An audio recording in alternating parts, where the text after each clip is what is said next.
Општинската организација на Црвен крст Битола, покрај пунктот кој беше отворен во текот на вчерашниот ден кај Саат Кулата, од денеска отвори уште неколку пунктови за собирање на донации за настраданите во поплавите во Скопје.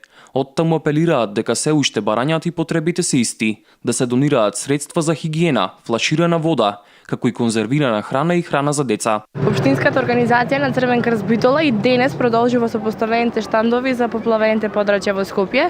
Поточно поставени се 2 штандови на јавните места во градот, односно еден штанд се наоѓа пред Вероцентар, а другиот штанд е во кукичката на Дедо Мраз.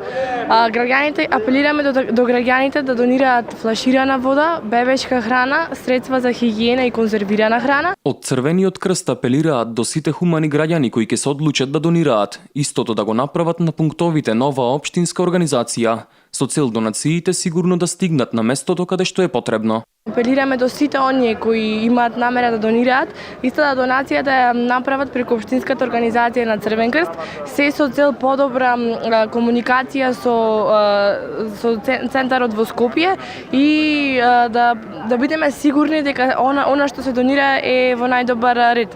Исто така во сите маркети, поголеми маркети во Битола се поставени пунктови од Црвен крст каде што граѓаните имаат можност да донираат. Па мислам дека е време да ја покажеме нашата хуманост сите заедно, да се сплотиме сите заедно, исто како што помагавме за поплавите во Србија и во Босна, сега е време да излеземе сите граѓани да покажеме дека Битола пред се, а и цела Македонија има срце. Покрај на пунктовите поставени од страна на Црвениот крст, граѓаните можат да донираат и на отворената жиросметка Фонд на солидарност и на телефонскиот број 143400 од сите мобилни оператори, каде со секој повик се донираат 100 денари за настраданите во поплавите.